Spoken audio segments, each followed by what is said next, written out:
네, 뉴욕 야고보 선교교회 1월 16일 주일 예배 함께 은혜 나누실 말씀 구약성경 열왕기상 9장 1절로 9절 말씀 되겠습니다. 함께 합독하겠습니다. 시작.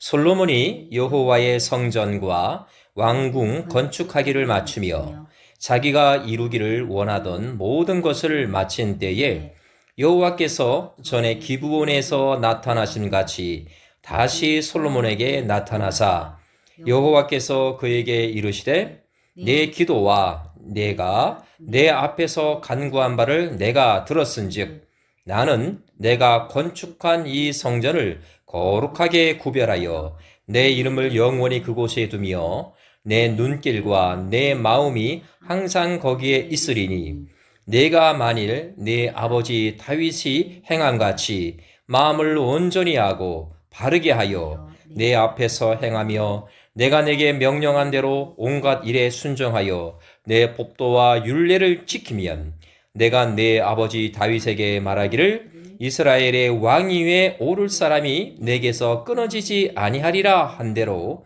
내 이스라엘의 왕위를 영원히 견고하게 하려니와 만일 너희나 너희의 자손이 아주 돌아서서 나를 따르지 아니하며 내가 너희 앞에 둔 나의 계명과 법도를 지키지 아니하고 가서 다른 신을 섬겨 그것을 경배하면 내가 이스라엘을 내가 그들에게 준 땅에서 끊어버릴 것이요 내 이름을 위하여 내가 거룩하게 구별한 이 성전이라도 내 앞에서 던져 버리리니 이스라엘은 모든 민족 가운데에서 속담거리와 이야기거리가 될 것이며 이 성전이 높을지라도 지나가는 자마다 놀라며 비웃어 이르되 여호와께서 무슨 까닭으로 이 땅과 이 성전에 이같이 행하셨는고 하면 대답하기를 그들이 그들의 조상들을 애굽 땅에서 인도하여 내신 그들의 하나님 여호와를 버리고 다른 신을 따라가며 그를 경배하여 섬김으로 여호와께서 이 모든 재앙을 그들에게 내리심이라 하리라 하셨더라. 제가 요즘 중국어 공부를 하고 있습니다. 그 이유는 멀지 않은 미래에 남북한이 지리적으로 하나가 되면 어떤 쓸모가 있지 않을까 하는 그런 마음에서입니다. 그러다 보니 중국어와 관련된 영상을 아주 자주 접하게 됩니다. 언젠가 한 흥미로운 비디오 클립을 보게 되었습니다. 어느 중국 청년이 그의 친구에게 한국 돈 가치로 17만 원을 빌리게 되었는데 오랜 세월이 흘러 그 빚을 갚게 된 사연이었지요. 여기까지는 흔히 있을 수 있는 일이지만 그 액수가 17억 이었다는 점에서 많은 분들에게 놀라움을 선사했습니다. 저는 여기서 구구절절 그 사연을 전할 필요성을 느끼지 못합니다.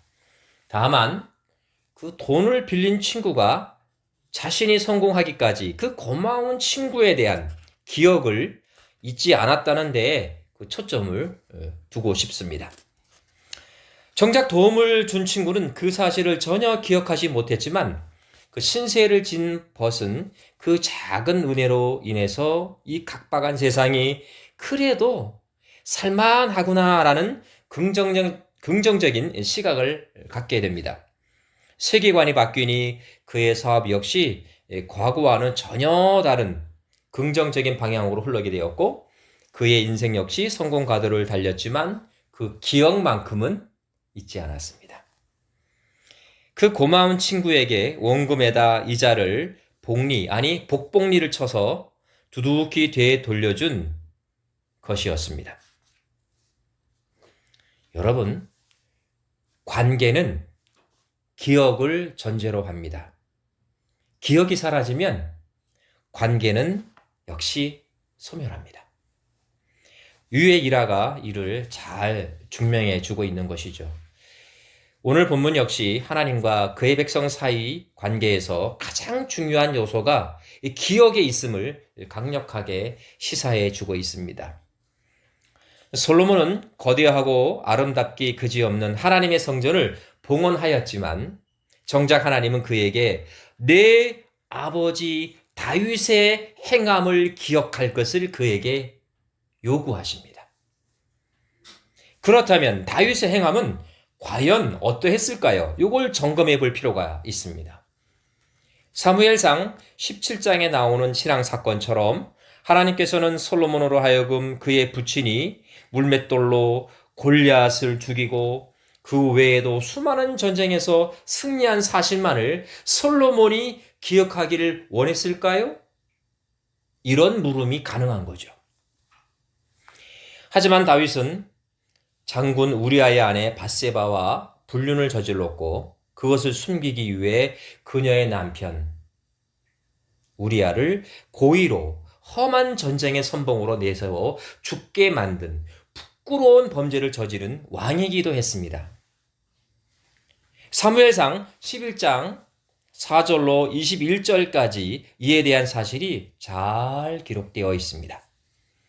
그 외에도 다윗은 많은 아내로부터 각기 다른 자녀를 낳았는데 이는 결코 하나님이 그에게 명한 일이 아니었습니다. 상식적으로 생각해 보았을 때 이런 다윗의 행위는 그의 아들 솔로몬이 기억할 만한 신앙사건이 결코 아니라고 할 수 있습니다. 그렇다면 하나님께서는 다윗의 이런 죄악에도 불구하고 솔로몬으로 하여금 그의 아비의 행함을 왜 기억하라고 했을까요? 궁금하지 않습니까? 거기엔 어떤 결정적인 계기가 있지 않았을까요? 제가 보기에 그 해답은 바로 관계 회복, 다시 말해 범죄로부터의 즉각적인 돌이킴, 즉 회개의 중요성을 그에게 강조하기 위함은 아니었을까 그렇게 생각합니다. 다윗은 다른 사람들과는 달리 하나님을 무서워할 줄 아는 사람이었습니다. 그는 왜 하나님을 두려워했을까요? 바로 기억 때문입니다. 기억 말이죠. 다윗은 야훼께서 사울 왕의 죄로 인해 왕의 아들이자 그의 가장 친한 벗 요나단이 어떤 죽음을 당했는지 너무나 잘 알고 있었죠. 이런 그의 기억의 연장선상에서 그는 나도 내 죄에 대해서 변명만 하다가는 큰일 나겠구나 하는 그런 생각을 갖게 됩니다. 이에 그는 사무엘하 12장 13절에 잘 기록되어 있는 것처럼 나단 선지자가 다윗의 간통 범죄에 대해 통렬히 지적하자 구차한 변명 없이 머뭇거리지 않고 즉각 이렇게 말합니다. 다윗이 나단에게 이르되 내가 여호와께 죄를 범하였노라 하매 나단이 다윗에게 말하되 여호와께서도 당신의 죄를 사하셨나니 당신이 죽지 아니하려니와 이 일로 말미암아 여호와의 원수가 그 크게 비방할 거리를 얻게 하였으니 당신이 낳은 아이가 반드시 죽으리이다 하고 나단이 자기 집으로 돌아가니라. 정확히 말하면 다윗이 말한 것보다는 나단이 다윗에게 간통죄에 대한 지적을 하게 되니까 그렇게 말을 하죠. 그 일이 하나님께로부터 이루어지리이다. 그렇게 말을 합니다. 간단합니다. 어떻게 보면 너무 쉽게 회개한 것이 아닐까 그런 생각이 들 정도로 나단 선지자는 길게 말을 했는데 다윗은 짧고 명쾌하게 자신의 죄를 솔직히 회개해요. 나단이 예언한 것처럼 밧세바가 낳은 아이가 죽고 장차 그의 셋째 아들 압살롬으로 인해 왕위를 찬탈당하는 등 다윗은 죄의 대가를 톡톡히 치르게 됩니다. 하나님께서 솔로몬에게 이르신 내 아버지 다윗의 행함같이 마음을 온전히 하고 바르게 하라 라고 하신 그 말씀의 진정한 뜻은 하나님 존재에 대한 기억을 한시도 잊지 말라는 것에 있다고 할 수 있습니다. 여기서 한 가지는 분명하게 짚고 넘어가야 할 부분이 있습니다. 이 귀절, 즉 마음을 온전히 하고 바르게 하라라는 말씀은 결코 그 아비 다윗의 범죄를 하나님께서 두둔한 것이 아니라는 겁니다. 죄를 지었음을 즉시 자각하고 조금도 지체하지 않고 회개하면 물론 그 어떤 변명도 하지 않는 다윗의 신앙적 진정성을 하나님께서는 높이 사신 것이라는 겁니다. 마음을 온전히 하라라고 하신다고 해서 다윗의 간통죄를 하나님이 변명하기 위해서 동원한 미사려구가 아니라는 겁니다. 하나님께서는 솔로몬이 바로 그것을 기억하기를 원하셨습니다.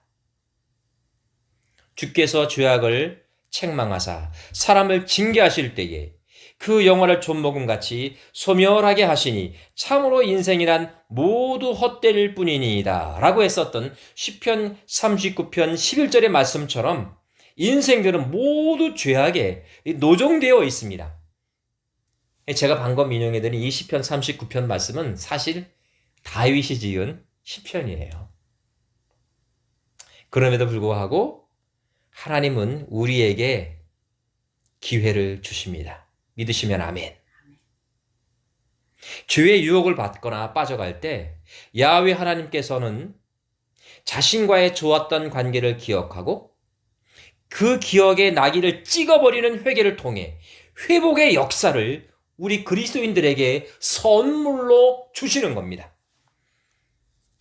저는 개인적으로 제 어머님에 대한 여러 강렬한 기억을 갖고 있습니다. 북한 출신이시고 함경도 분이죠. 남편 없이 3남 1녀를 홀로 키우시다 보니까 말을 잘 듣지 않는 자녀를 쉽게 통제하기 위해서 매질을 자주 했습니다. 말은 안 듣고 천방지축이니 말을 안 들으니 쉽게 매를 드신 거죠. 저 역시 조그마한 잘못에도 오동나무 빗자루로 심하게 맞았던 기억이 지금도 생생합니다. 원망하지는 않습니다. 기억이 생생한 거죠. 특히 초등학교 3학년 때 어머님이 사주신 흰 고무신을 학교에 신고 갔다가 분실한 엄청난 사건이 기억납니다. 저는 엉엉 울면서 담임 선생님께 달려가서 신발을 찾아달라고 하소연을 했었죠. 선생님, 이거 꼭 찾아줘야 됩니다. 라고 하면서 말이죠. 그런데 선생님께서 이렇게 말합니다. 훈시가 내 손에 있는 게 뭐니? 라고 묻는 게 아닙니까? 제 양손에는 그렇게도 찾고 찾던 흰 고무신이 들려 있었습니다. 사연은 이렇습니다. 검정 고무신만 신던 제가 처음 보유한 흰 고무신을 혹 분실해서 아주 엄하신 어머님께 혼날까 싶어서 지나치게 신경을 쓰는 바람에 양손에 든 흰 고무신을 그만 깜빡한 것이죠. 물론 어머니께 대한 긍정적인 추억이 훨씬 많습니다. 그러나 어떤 잘못을 하면 그 징계를 받는다라는 그 확실한 기억은 지금까지도 저를 따라다니고 있고 이만큼이라도 건실한 삶을 살 수 있게 해주는 원동력이 되었는지도 모르겠습니다. 그래서 어머님께 항상 감사드리고 있습니다. 매 맞은 것만 빼고요. 하나님께서는 우리 그리스도인들이 그를 기억해 주시기를 원하십니다. 믿으시면 아멘. 출애굽 후에 광야를 지나던 이스라엘 백성이 하나님께 징계를 받았던 주된 이유는 다른 것이 아닙니다. 하나님께로부터 받은 은혜를 자주자주 망각했기 때문입니다. 생각해 보십시오.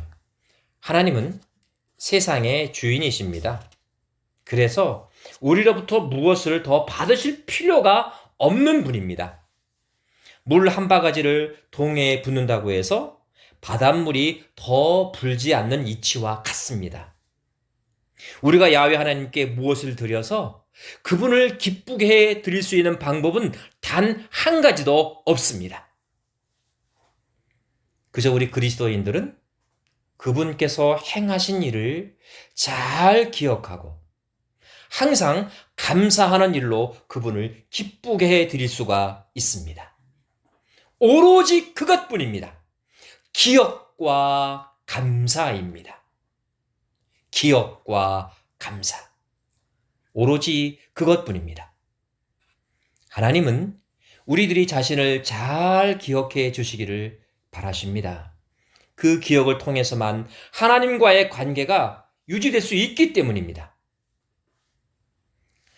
다윗과 요나단이 불렀던 복음성가의 한 구절을 소개해 드리면서 오늘 말씀을 마무리 짓고자 합니다. 내가 먼저 손 내밀지 못하고 내가 먼저 용서하지 못하고 이렇게 머뭇거리고 있네. 그가 먼저 손 내밀길 원했고 그가 먼저 용서하길 원했네. 나는 어찌 된 사람인가?